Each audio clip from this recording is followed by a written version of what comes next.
My name is Lauren Marquez, 32 years old. If you had asked me a year ago, I would have said my life was stable, not extraordinary, not dramatic, but comfortably quiet. I lived with my boyfriend Daniel in a sunlit apartment that always smelled faintly of coffee and his cologne. We'd been together for 5 years. We had our routines, our inside jokes, our shared playlists that filled the silence between us. That night felt like any other Friday. I was sitting on the edge of the bed, clasping a simple gold bracelet around my wrist. Daniel stood in front of the mirror, fixing the collar of his shirt. The sound of traffic outside mixed with the faint jazz humming from our speaker. It was domestic, almost cinematic in its normalcy. Then he spoke. It was almost casual, too casual for the weight it carried. "Every time I see you," he said, adjusting his watch without looking at me, "I wonder if this is really the best I can do." At first I thought I misheard. The sentence floated in the air like smoke, absurd and shapeless. What I asked, waiting for him to laugh, to say it was sarcasm.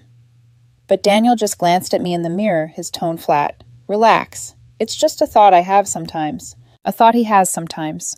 I smiled, or maybe I grimaced. I honestly couldn't tell. My heartbeat was in my ears, and suddenly everything around me felt staged, artificial. The framed photo of us in Santorini, the candle flickering on the nightstand, all props in a story I thought we were writing together. He grabbed his keys, checking his reflection again. "You ready to go? We're going to be late." I didn't answer. I just followed him out like a ghost walking through the remnants of her own life. The party was a blur of laughter and light, the kind that forces you to smile even when your stomach is twisting. Daniel was magnetic as usual, shaking hands, telling stories. Everyone loved him. I watched him from across the room, the way his eyes darted when a woman in a red dress laughed too loud at his joke. "Every time I see you," the phrase looped endlessly, poisoning everything it touched. I tried to laugh when someone complimented my dress, tried to sip my drink without shaking. But every glance Daniel gave someone else felt like confirmation of what he'd said, that I was a placeholder, a comfortable option, until something better appeared. When he turned to refill his glass, I whispered almost to myself, "I need to go." He frowned. "Now. We just got here. I have a headache." The lie came easily. He shrugged, already looking away. "Okay, whatever. I'll get an Uber later." That was it. No concern, no attempt to come with me. Just a dismissive flick of his hand before he returned to the crowd. I walked out alone, heels clicking against the marble floor, each step louder than the music fading behind me. The night air outside was cool and heavy. By the time I reached home, my hands were trembling, not from anger, but from a clarity I'd never felt before. It was the clarity that comes after a storm when everything broken finally lies still. Our apartment looked exactly as we'd left it an hour earlier, candles, unlit bed, neatly made. Except now it wasn't ours. It was a stage set after the final curtain. I opened the closet. The scent of his shirts, that warm, woody aftershave, made my stomach twist. I pulled down my suitcase from the top shelf and began to pack. I didn't cry. I didn't hesitate. I folded clothes with mechanical precision: jeans, sweaters, the worn t-shirt I loved sleeping in. I left behind the perfume he bought me for my birthday, the one he said finally made you smell sophisticated. In the kitchen, I paused at the counter, staring at the small stack of postcards we'd collected from trips together. Venice, Tokyo, New York, all the places we thought defined us. They didn't. They were souvenirs of a version of me that had accepted less than I deserved. I found a notepad and wrote a few lines, my pen gliding calmly across the paper. "Daniel, I heard you. You deserve to find the best. I won't stand in your way. Lauren." I placed my apartment key on top of the note. The soft click of metal on stone sounded final. As I stood at the door, suitcase in hand, I took one last look at the room, at the bed, where we once whispered promises, at the vanity he'd built for me, at the framed photo, smiling back with lies. For the first time in 5 years, I realized I wasn't afraid of being alone. I was afraid of staying. The door closed behind me with a quiet thud. And just like that, the life I thought was mine ended, not with a fight, but with a sentence spoken too easily by a man who didn't know its cost. The first thing I noticed after leaving was the silence. Not the comfortable, sleepy kind that used to fill our Sunday mornings. This was sharper, like standing at the edge of an empty canyon and realizing the echo you're waiting for will never come back. I checked into a motel off the highway, the kind that pretends to be comforting with floral bedspreads and humming air conditioners. The man at the counter didn't even look up as he handed me the key. Room 107. Perfect. Anonymous. Inside, I dropped my bag on the carpet and sat on the bed. The mattress squeaked, the only sound in the world. I stared at the ceiling, the cheap paint bubbling slightly near the light fixture. My phone vibrated. Daniel, are you seriously just gone? You're being so dramatic. My Uber's here. We need to talk when I get home. I stared at the message until the screen dimmed. Then I opened his contacts, scrolled to the bottom, and pressed block this caller. The confirmation popped up. Are you sure? Yes. For the first time that night, I smiled. The days after that bled together, motel coffee, long showers, staring at the beige curtains. While traffic roared outside, I thought I'd feel relief or maybe grief. Instead, I just felt hollow, like someone had scooped everything out of me and left the shell sitting upright. But that hollowness, it was quiet, peaceful even. A week later, I found a small studio apartment online. One room, no balcony, just a square of blank walls and a kitchenette the size of a closet. The listing said no pets, no smoking, no drama. I signed it immediately. Moving in was both absurd and sacred. My single suitcase looked lost in the middle of the empty floor. I bought a mattress and a folding chair. That was it. No framed photos, no scented candles, no souvenirs of who I used to be. When I turned the key that first night, the air smelled new, not like fresh paint, but like freedom. I filled my time with small, deliberate routines. Morning runs, cheap instant noodles, laundry every Tuesday. I worked late at the office, partly to distract myself, partly because there was something intoxicating about controlling at least one part of my life. My boss Rachel noticed. You've been focused lately, she said. I am, I replied. Finally. It wasn't a lie. Work became my sanctuary. Lines of code behaved predictably. Deadlines made sense. Unlike people, systems didn't say cruel things without realizing their weight. At night, when the world outside quieted, I'd lie in bed staring at the ceiling again. Same position, different silence. But now it didn't feel suffocating. It felt like mine. A month passed before the first message came. From Maya, a mutual friend. Hey, haven't seen you in forever. Daniel mentioned you just disappeared. What happened? He seems really torn up. I reread it twice. It was almost funny how quickly narratives rearrange themselves. Torn up. He'd told me I was the best he could do. He'd meant it.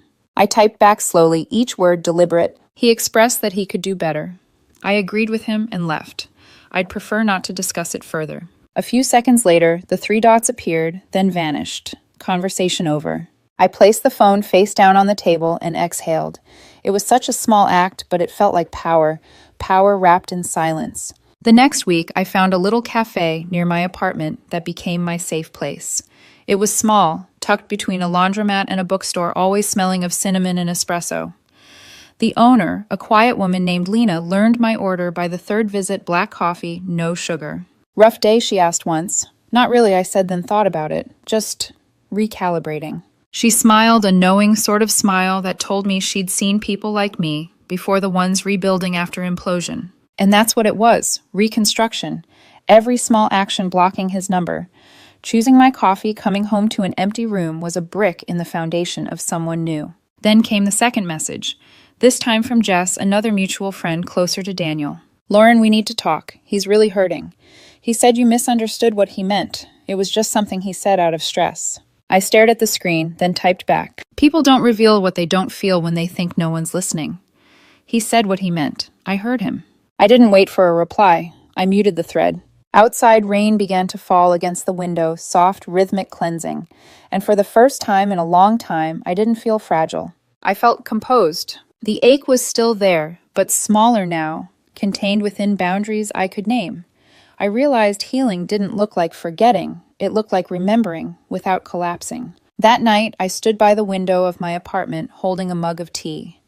The reflection staring back at me in the glass didn't look like someone abandoned. She looked like someone who had finally escaped. The silence around me was no longer absence. It was peace. It was the sound of nothing, and it was beautiful. Silence, I learned, isn't the absence of sound. It's the absence of need.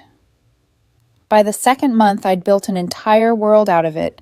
My studio had become a cocoon soft lamplight, a single plant on the windowsill, a hum from the city below.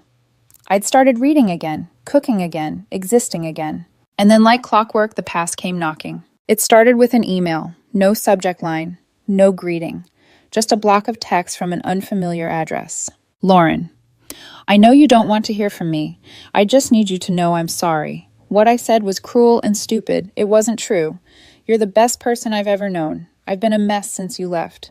Please, just coffee. 5 minutes. Please. Daniel. I read it once. Then I copied the entire thing, pasted it into a new document, and titled it Closure. I didn't reply. Not because I wanted to hurt him, but because I finally understood something people only apologize when the silence starts to scare them. I archived the email and closed my laptop. The next morning, my phone buzzed again. A message from an unknown number. Hi, Lauren. This is Laura Daniel's cousin. I know this is random, but he's not doing well. He's been staying with us. He barely eats, barely sleeps. He really regrets what he said. I know you don't owe him anything, but maybe just a text. It might help him move on. The words were heavy with guilt, carefully chosen to sound compassionate. I could almost hear Daniel dictating them. I typed back calmly. Hi, Laura. I appreciate your concern. While I wish Daniel well, any contact between us wouldn't be healthy. I hope he finds the support he needs. Then I blocked her number. The silence afterward felt sacred. But the world is small when pain is shared between two people. A few days later, Maya from work, the same friend who'd texted before, stopped by my desk at lunch. Hey, she said softly. Don't get mad, but I saw Daniel last weekend. He looked bad. He said he can't believe you just walked away. He's been going to therapy, apparently. I smiled faintly. Good. Therapy's useful. She hesitated. He said he still loves you. I put my coffee cup down very gently, as if setting down something fragile. Then he should tell his therapist that. Maya blinked, unsure whether to laugh or apologize. You're really not going to talk to him? No, I said, because there's nothing left to say. And there wasn't. The story was already finished. He just refused to accept the ending. That night, I walked home in the rain. The city lights blurred against the wet pavement, turning everything gold and soft. I thought about the first time Daniel and I kissed the same kind of rain, the same smell of wet concrete. For a fleeting moment, nostalgia tried to crawl back in. But nostalgia is just grief with good lighting. I let the memory fade and kept walking. A week later, another message appeared, this time through Instagram DMs from someone I didn't recognize. The username was private. It took only a second to realize it was Rachel Daniels' ex from years ago. Hey, I know we don't know each other, but Daniel's a good guy. People make mistakes. You don't have to punish him forever. Life's too short to hold grudges. I actually laughed out loud. The irony was exquisite, the ex-girlfriend defending him to the woman he belittled. I didn't reply. Instead, I screenshot the message, saved it to the closure folder, and moved on. That folder was starting to fill up. Apologies, excuses, emotional pleas, all variations of the same song. Come back so I can feel better about what I did. I didn't realize it then, but keeping those files was my way of turning pain into evidence proof that I wasn't crazy, that his cruelty had existed spoken in writing pixel by pixel. Every day that I didn't respond, I felt stronger. It wasn't revenge. It wasn't pride. It was clarity.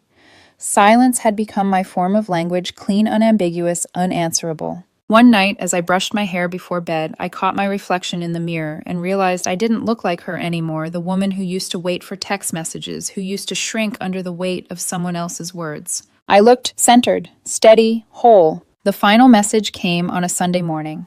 I was making pancakes, the window open, music playing softly. My phone buzzed with a voicemail notification. No caller ID. For a moment, I considered ignoring it, but curiosity, that stubborn old ghost, won for just a second. I pressed play. Daniel's voice filled the kitchen, slurred, broken. Lauren, please pick up. I know you're there. I'm at the old apartment. It still smells like you sometimes. I can't do this. You can't just erase me. You were supposed to fight for us. You were supposed to prove me wrong. You think your silence makes you strong. It just makes you heartless.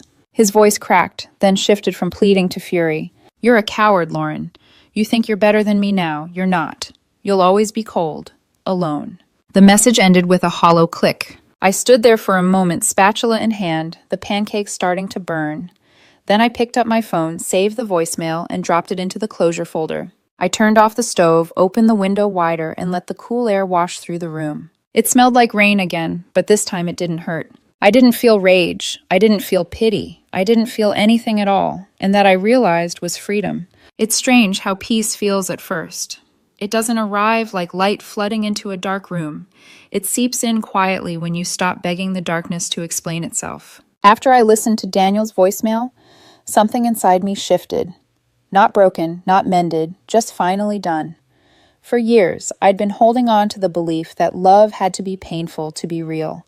But standing there in my kitchen watching smoke curl from a burnt pancake, I realized something else. Pain doesn't prove love. It only proves endurance. I spent the rest of that Sunday cleaning. Not as therapy, not in that cinematic cleansing way people talk about, but because it felt practical, honest. I scrubbed the floor, washed my sheets, threw out the perfume he'd bought me years ago. The bottle was half full, its scent still sharp and expensive. I poured it down the drain, watching the clear liquid spiral away. It felt symbolic, but also mercifully mundane. I had a life now, small, quiet, and fully mine. The following week at work, we launched a new campaign. My name was on the presentation slide in bold. When my manager introduced me to the client, he said Lauren is the reason this project exists. I smiled genuinely. I hadn't realized how good it felt to be seen for something I'd built myself. Later that day, I caught my reflection in the glass wall of the conference room.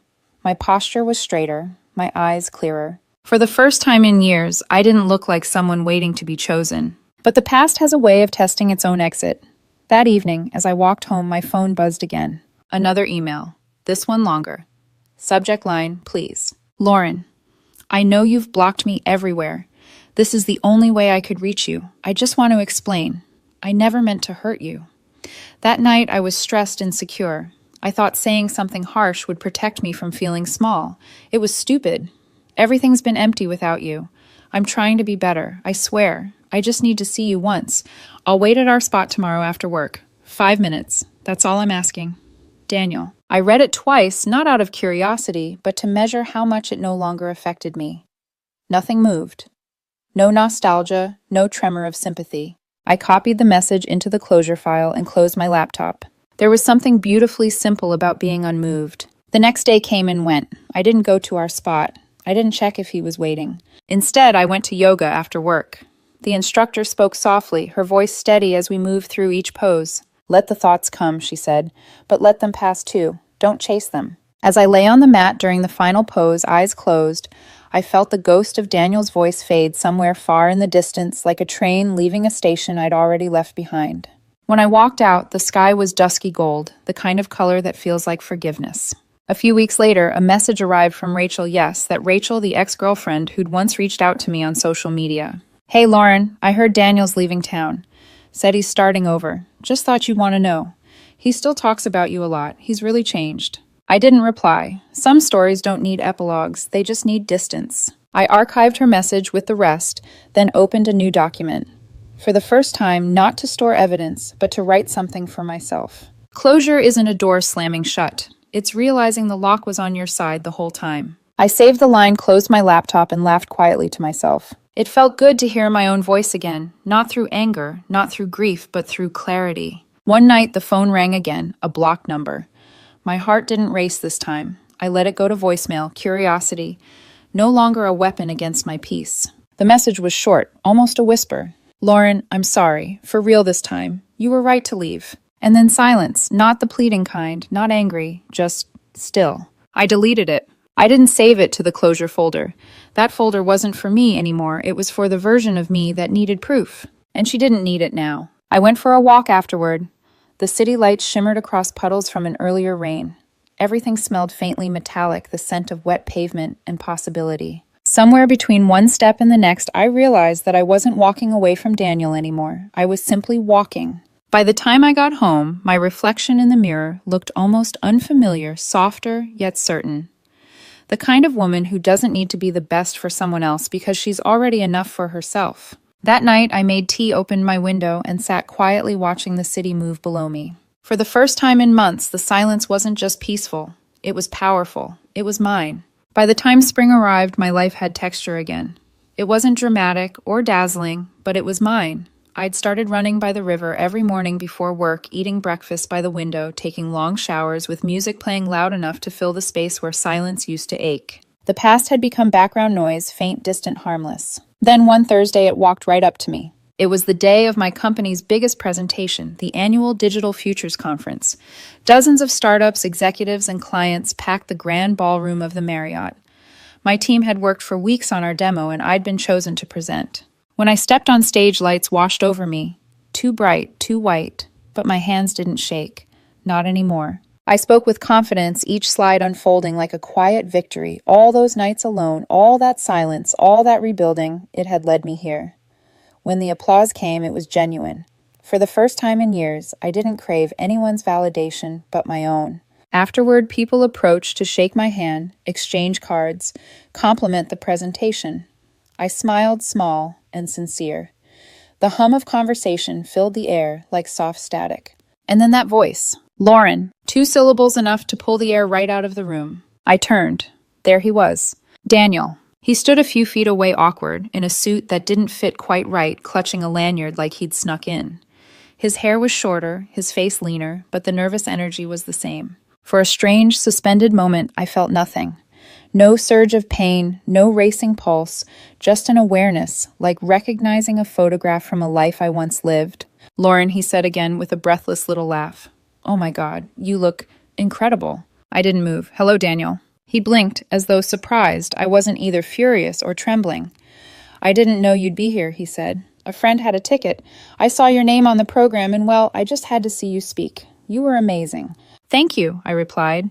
The tone was polite, like thanking a waiter for refilling a glass of water. He hesitated, shifting the lanyard between his fingers. Can we talk just for a few minutes? I looked around the ballroom. The chatter, the soft clink of glasses, the faint scent of coffee and cologne, all these small details of a world I now belonged to. A world that had nothing to do with him. There's nothing to talk about, I said gently. His face twitched. Please don't do that. Not here. I've changed, Lauren. I've been in therapy. I finally understand how much I hurt you. What I said that night, I didn't mean it. I was scared. I didn't know how to handle how much I loved you. I met his eyes. Calm, unflinching. You did mean it, I said softly, and you were right. He frowned. What? You said you wondered if I was the best you could do. I paused. Turns out you weren't the best I could do either. The color drained from his face. His mouth opened, but no sound came out. For once, the silence wasn't heavy. It was absolute. He tried to recover. Lauren, please. Don't throw away what we had. We were good together. We had plans, remember? The trips, the jokes, I raised a hand, stopping him. Daniel, I said, you're talking to a woman who no longer exists. She loved you. She waited for you to notice her worth. But I buried her the night you called her the best you could do. A murmur passed through nearby tables. I didn't care. There was no drama in my voice, no tremor, just truth. His composure cracked. Desperation replaced charm. You can't just erase 5 years. I didn't erase them, I said. I learned from them. For a moment, I saw something flicker behind his eyes, maybe regret, maybe recognition. But it was too late. Whatever apology he'd rehearsed, whatever redemption he was searching for, it didn't belong to me anymore. I picked up my portfolio and smiled faintly. I have to get back to my team. Lauren, he said, his voice breaking, please. I looked at him one last time, not as the man who hurt me, not as the ghost who haunted me, but as a stranger who had once known my favorite coffee order. I hope you find what you're looking for, I said. But I'm not it. Then I walked away. As I stepped into the hallway, I felt something I hadn't expected, not pride, not revenge, but peace. The clean, quiet kind that doesn't demand witnesses. When the elevator doors closed, I caught my reflection in the metal calm eyes, steady breathing posture, straight. There was no trembling this time, just stillness, strength, freedom. The city lights greeted me. Outside, 1,000 tiny suns reflected in glass towers. The night air smelled sharp and electric, and somewhere deep inside me, a final thread snapped loose and disappeared into the wind. For the first time in years, I wasn't carrying him with me. I was carrying myself. It's been a year since that night at the conference. A full rotation of seasons, rain, heat, wind, stillness. And not once did I hear his voice again. Not in messages, not in dreams, not even in memory, the way it used to haunt the quiet hours between midnight and dawn. Sometimes I still think about the moment he said those words. I wonder if this is really the best I can do. But the memory feels like a distant movie scene now, one I've watched too many times to still care about the ending. I live alone in a small apartment with tall windows and a balcony that overlooks the river. Every morning, the light spills in across the hardwood floor, and I make coffee the same brand I used to buy for us. But it tastes different now. It tastes like peace. People ask me sometimes if I ever think about dating again. I tell them I'm not against it. I just stopped needing it to feel whole. It took me years to understand that solitude isn't a punishment, it's an earned privilege. I've learned to fill my space with things that don't talk back: books, plants, music, sunlight. And somehow those things love me better than he ever did. A few weeks ago, while sorting through old files on my laptop, I found the closure folder. The one filled with all those emails, screenshots, and voicemails, artifacts from a life I'd outgrown. I hovered my cursor over it for a moment, then pressed delete. No hesitation, no ceremony, just one quiet click. The computer made a small sound of confirmation, a soft digital sigh. And just like that, the weight was gone. That night, I sat on my balcony as the city shimmered below 1,000 windows glowing against the dark. The air was cool, the river steady. Somewhere out there, I imagined Daniel might be walking another street building, another story with someone new. I didn't feel anger or longing, only gratitude, because without him, I might have never learned what silence can teach. Silence isn't empty. It's full of answers that only arrive once the noise is gone. I used to think closure came from confrontation, from one last talk, one last apology, one final moment where both people see eye to eye. But that's not how real healing works. Closure isn't granted. It's chosen. It's waking up one morning and realizing you didn't think about them yesterday and not remembering when that started. It's when you look at the mirror and finally see only yourself, not who you were when you loved them, not who you became after they broke you, just you. Uncompromised, unapologetic, whole. If you ask me now what I'd say to Daniel if I saw him again, I think I'd simply smile and wish him well. Not because he deserves it, but because I do. I built my peace from the wreckage he left behind. Brick by brick, word by word, silence by silence. And in that silence, I built a fortress, not one that keeps love out, but one that keeps my worth in. So here I am, 33 now, still waking up by the river, still drinking my coffee black, still choosing quiet over chaos. I don't need a grand ending or a cinematic twist. Sometimes the most powerful story is the one where the woman simply walks away and never looks back. Because survival isn't loud.